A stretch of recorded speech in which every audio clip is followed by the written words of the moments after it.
கர்நாடக மாநிலம் பெங்களூருவில் திருமண போட்டோ ஷூட்டின் போது வெடித்து சிதறிய தீப்பிழம்பால் மணப்பெண் படுகாயமடைந்த வீடியோ பெரும் வைரலாகி இருக்கிறது.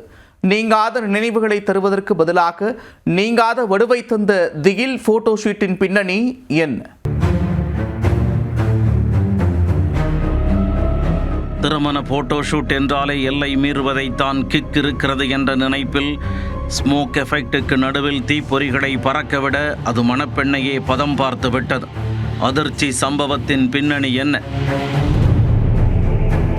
கனடாவைச் சேர்ந்த இந்திய வம்சாவளியினர் விக்கி மற்றும் பிரியா காதலர்களான இவர்கள் திருமணம் செய்து கொள்ள முடிவு செய்து சொந்த ஊரான பெங்களூருவுக்கு வந்துள்ளனர். பெங்களூருவில் உள்ள திறந்தவெளி தோட்டத்தில் திருமணத்திற்கு முந்தைய போட்டோ ஷூட் நடத்தினர்.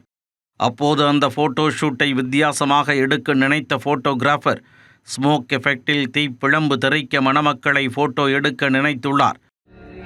அதற்காக பின்னணியில் வண்ண புகை குண்டுகள் வெடிக்கவும் ஏற்பாடு செய்திருக்கிறார்.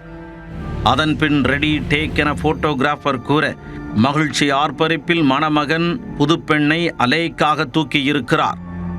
அப்போது வண்ண புகை குண்டுகள் பல வண்ணங்களில் வெடித்து சிதற எதிர்பாராத விதமாக புகை குண்டு ஒன்று புதுப்பெண்ணின் உடலில் பட்டு வெடித்தது.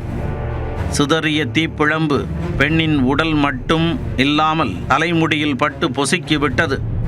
இதனால் அவர் வலியில் துடித்து கதறினார். உடனடியாக அவர் மீட்கப்பட்டு அருகே உள்ள மருத்துவமனைக்கு கொண்டு செல்லப்பட்டார்.